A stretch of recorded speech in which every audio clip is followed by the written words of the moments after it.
Kementerian Pendidikan yang harus bertanggung jawab terhadap anggaran yang ditransfer ke daerah. Ingat, subscribe dulu guys. Gratis.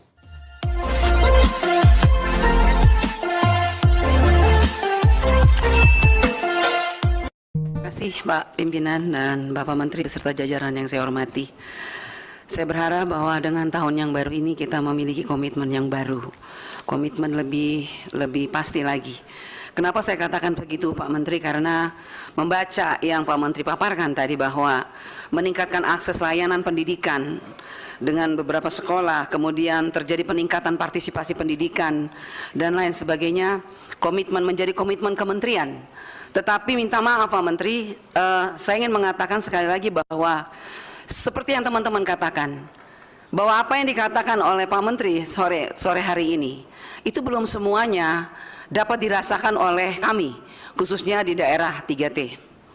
Ya, yang pertama, masih banyak persoalan program-program prioritas kementerian di daerah 3T. Saya akan paparkan satu-satu. Pertama, program Indonesia Pintar. Tadi sudah banyak dikatakan oleh teman-teman bahwa kita meminta kalau bisa hari ini juga diputuskan untuk masa aktivasi itu ditambah.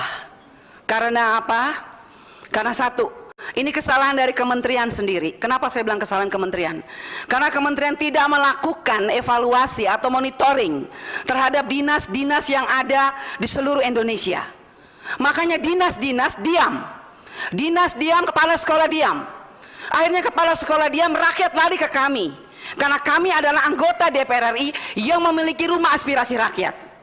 Lari bertumpuk ke rumah-rumah aspirasi. Kalau saya mau paparkan di sini Pak, terlalu ngeri. Itu bahkan kadang-kadang rumah aspirasi rakyat saya buka dari pagi bahkan sampai malam hanya untuk melayani rakyat miskin. Yang padahal kalau kita mau lihat, nama-nama mereka itu tidak ada di pemangku kepentingan, adanya justru di reguler. Makanya berapa kali saya minta Ibu Sekjen, data itu dibukanya awal, data itu real. Dan saya minta Pak, khususnya untuk pusat pembinaan pelayanan pendidikan apa ya Pak, pembiayaan Pak Kahar, tolong saya minta sore hari ini untuk NTT dibuka.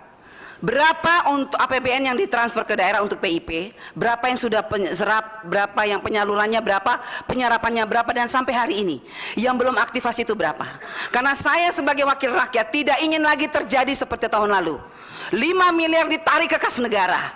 Bagi pusat mungkin kecil, bagi NTT, bagi daerah miskin itu sangat besar. Karena 5 miliar dibagi beberapa siswa, ribuan siswa Pak. Jadi kalau sampai nanti terjadi kembali ditarik ke kas negara, Kementerian Pendidikan yang harus bertanggung jawab terhadap anggaran yang ditransfer ke daerah. Itu yang pertama. Jadi saya minta kasih longgar waktu untuk aktivasi supaya kami pun ikut membantu. Kalau masalah pemangku kepentingan tidak terjadi persoalan. Reguler. 1, bank suka menolak. 2, dinas tidak tahu, kepala sekolah tidak mau tahu. Itu persoalannya di bawah Pak Menteri. Ya, jadi saya minta tolong itu diperhatikan. Jangan main-main karena ini uang negara. Makanya saya minta tadi, tahun baru tuh saya minta ketulusan kita ditingkatkan dong Pak. Pak Menteri dan semua jajaran. Karena apa? Kalau kita tulus untuk rakyat, pasti ini anggaran ini akan turun sampai ke bawah. Ini masalahnya nggak tulus, setengah-setengah. Dana dilempar, tidak diperhatikan. Contoh, sampai sekarang minta maaf Ibu Irjen, saya sudah minta dari periode dari kemarin sampai hari ini mana? Ibu menyuruh puluhan orang turun ke NTT untuk melakukan audit. Sampai hari ini tidak ada. Mana? Saya hanya dengar-dengar angin-angin aja nih dari guru-guru. Ibu ada temuan Bu. Ibu, ya mana? Ibu tidak pasti, tidak ada sampai sekarang ya Bu ya. Dana BOS, PIP saya sudah minta. Ibu turunkan puluhan orang menggunakan uang negara. Berhari-hari di NTT. Mana laporannya? Tidak ada. Yang kedua, mengenai honorer, saya ingin menanyakan kepada kementerian, ini guru-guru honorer ini mau diapakan Pak? Jangan membuat mereka tuh terlunta-lunta, seakan-akan mereka tuh berharap emas turun atau berlian turun dari atas gitu. Ini pemerintah daerah, saya ingin ketekankan kepada Pak Menteri, pemerintah daerah ini tolong juga diberikan semacam ketegasan. Kalau saya tahu, saya dengar bahwa dari kementerian Keuangan sudah mentransfer dana ke daerah berupa DAU.